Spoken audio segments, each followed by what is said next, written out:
And hello. This is Woody Collins with Congo Helping Hands, and we are here talking about Congo. In this episode, we're going to talk about Congolese athletes, and it's kind of one of those subjects that kind of jumped on me during the NCAA tournament, and especially when Baylor was playing against Gonzala, and I was kind of really thrilled to see that there was a Congolese player, Flo Timba, was playing with the Baylor Bears, and they went on to win the national championship.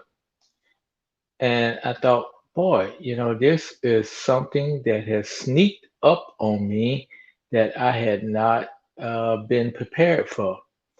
But since we talked about yesterday, what some of the things that we're going to have to do in order to change the trajectory of the Congo over the next 9 years before 2030, we need to probably engage our Congolese athletes in this uh, realm with us to try to change what's going on in the Congo.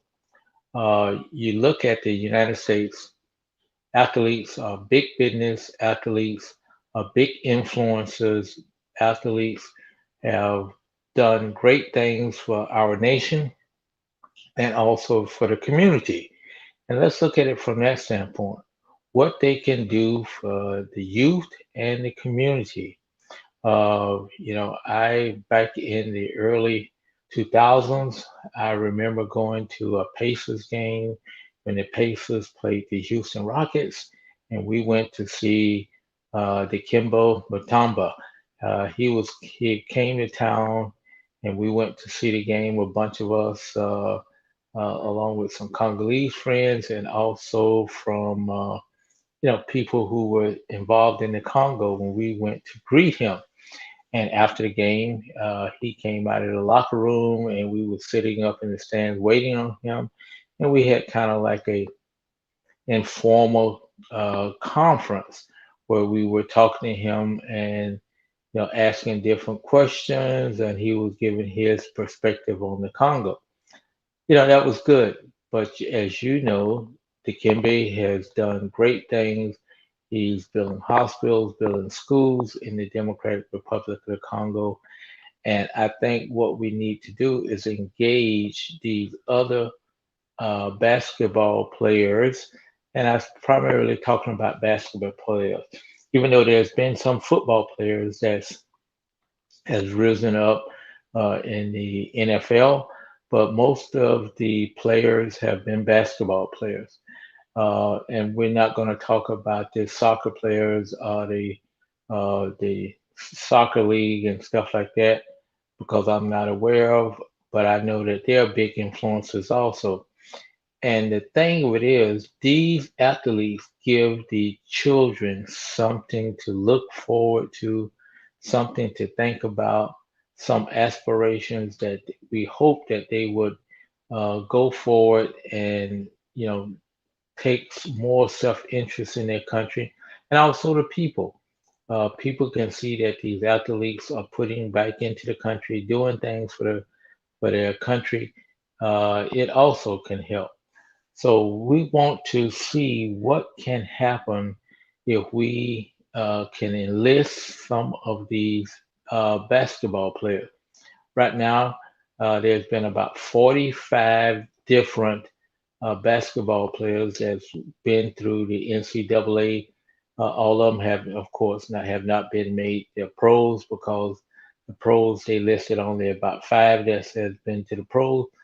But even though that they have not been to pros, they have went to college, and hopefully majority of them have graduated, and that they are being have a successful life, and that they can offer something back to inspire the youth in the Congo.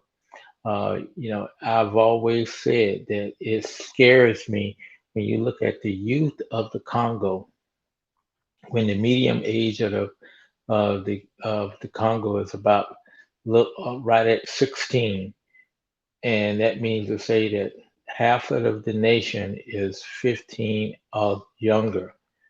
What is their future? What are they going to have to look for? We need to give them as much hope, and we need to give them jobs and things like that. But we at least need to give them hope so that they will stay the course, study as hard as they can, do things that will, uh, hopefully benefit their country. So I am really thinking about this as because I mentioned yesterday that that one of two countries, the Democratic Republic of the Congo, going to have the largest number of people living in extreme poverty behind Nigeria. Nigeria and Congo is going to be the two basket cases in sub-Saharan Africa as far as people living in extreme poverty.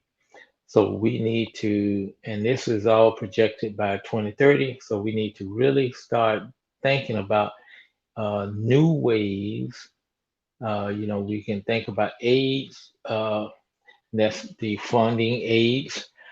We can think about different ways that we can build up the economy, but we need to also think of new ways to do things so that we can stop this curve and not be the basket case of Africa in 2013. We owe it to the children, we owe it to ourselves, and we owe it to all the hard work that has went into Congo to this date. So I'm saying is I'm going to say let's reach out to some of those athletes who are playing in the NBA, some of those ones that's going to college, and hopefully we can enlist them into helping build up the Congo nation or giving those children some type of hope. Now, what I've seen so far, which leaves another negative point, is the majority of the people who have come out of the Congo to play sports and make it big time, it's been men. Somehow we need to look at women athletes also.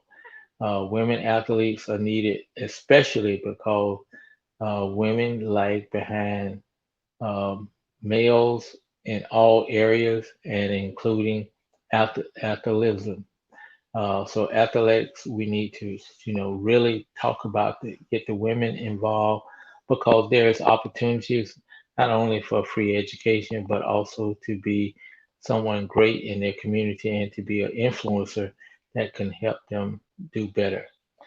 So that's my idea for the day, and we're going to talk about the athletes a little bit more because I was really surprised because I'm not a big basketball fan, and I was surprised to see that there was someone on the Baylor Bears who was on the championship team that was from Congo, and I was just really impressed and really proud to see him. So I think that is we should use that as a kickoff point, and hopefully that he will, when he makes the NBA, that he will become the next Makembe Mutombo, so that he can bring back some positive things to the country. And this is something we need to start working on now because 2030 is right around the corner.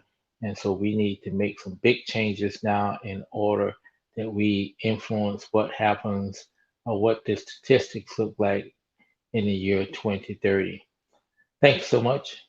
And as always, take care of yourself, take care of your family, uh, make sure you get your vaccine, socially distance yourself, wear your mask, and wash your hands frequently.